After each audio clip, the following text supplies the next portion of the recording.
Now in last lecture, we have seen the Wheatstone meter bridge for the determination of the unknown resistance and the possible errors.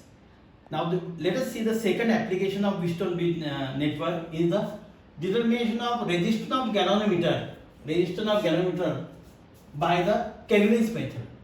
Determination of resistance of galvanometer by the Kelvin's method.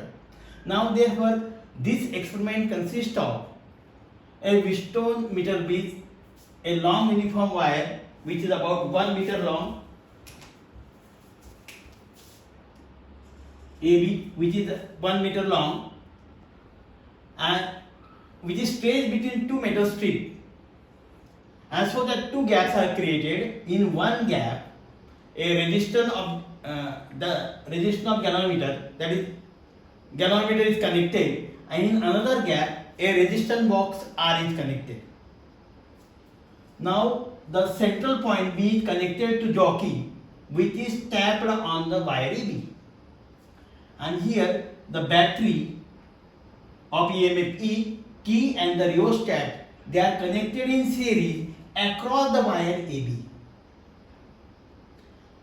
Now in order to perform this experiment, now select the suitable resistance R in the resistance box such that we get a constant deflection in galvanometer.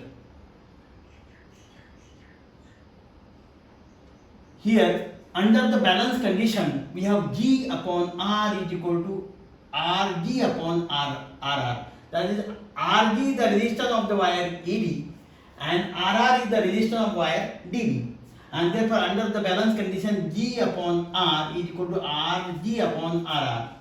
But in last lecture, as we have seen, the specific resistance is given by R is equal to rho is equal to Ra upon L, and hence by putting the value of Rg and Ra in terms of specific resistance, we get Lg upon Lr, and finally G is equal to R times Lg upon Lr. But we know that Lg plus Lr, these two lengths, Lg plus Lr is equal to 100 centimeter. And therefore Lg is equal to 100 minus R. By putting this value here, the resistance of galvanometer G is equal to R into Lg upon 100 minus Lg. And this is the respective formula to calculate the resistance of galvanometer by the Kelvin's method. But what is the difference between the Wheatstone meter bridge and the Kelvin's method? In the Wheatstone meter bridge, we can slide a jockey on the wire and select the point D such that we get the zero deflection in galvanometer. Hence the Wheatstone bridge method is the null deflection method, but in Kelvin's method the point D is selected in such a way that we get a constant deflection in galvanometer. Hence this method is a constant deflection method. Kelvin's method is the constant deflection method, and hence under this condition we get G is equal to R times Lg upon 100 minus Lg. Now this is the second application of Kelvin's method. Now let us see the third applications of Wheatstone meter bridge, that is post office box. Now post office box is the practical model of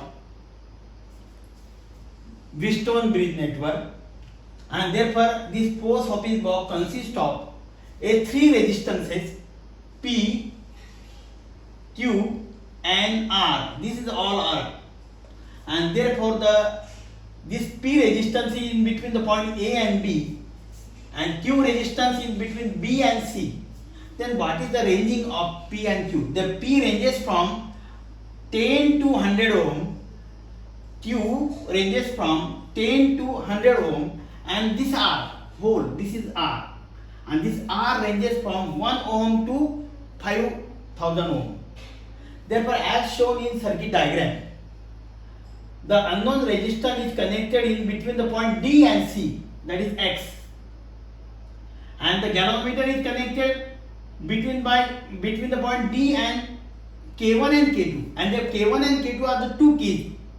These are two keys, tap keys are there, and there the point A of post office box is internally connected to K2, and point B is internally connected to K1, and here the cell of EMF E is connected between the point C and K. And therefore, how to perform this experiment is one of the experiment in your syllabus. And then take the suitable values of P and Q. And suppose that let's take P is equal to say 10 ohm and Q is equal to say 10 ohm. And select the suitable resistance R in the resistance box here, and then tap K1 and K2 so that we get a zero deflection in galvanometer. We get zero deflection in galvanometer, and by using this value we get here under the balance condition X upon R is equal to Q upon R, and finally X is equal to R into Q upon P. And by using this formula R times Q upon P, we can calculate the unknown resistance X connected in this circuit. And therefore, under the balance condition, there are the four resistances: resistance P, Q, R and X. Under the balance condition, we get the zero deflection in galvanometer. Select the suitable value of R such that we get zero deflection in galvanometer, and under the balance condition we have X upon R is equal to Q upon P. By taking a suitable ratio of P and Q, say P is equal to 10, Q is equal to 10 ohm, and then change the values here. Repeat the experiment by taking the different values, by maintaining Q is equal to 10 ohm and P is equal to 100 ohm. And take the suitable resistance R such that we get the zero deflection in galvanometer, and hence we again get X is equal to R times Q upon P. And in this way we can calculate the unknown resistance which is connected in this circuit by using the post office box. And therefore, by using that we can calculate the specific resistance of the wire. And suppose that L with the length of wire X, and if R with the radius of the wire, and then the specific resistance of wire rho is equal to R A upon L.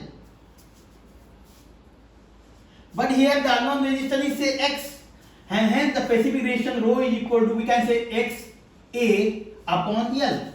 And finally we get rho is equal to X. And what is A? A is the area of cross section of the wire, which is given by pi into R square upon L. And by using this formula, rho is equal to X pi R square upon L, we can calculate the specific resistance of the wire. And here where X with the unknown resistance, which we have just calculated here, R with the radius of the wire and L with the length. And then hence we get the specific resistance of wire rho is equal to by this formula. In this way, this is one of the practical model of Wheatstone bridge network which is used to calculate a unknown resistance X.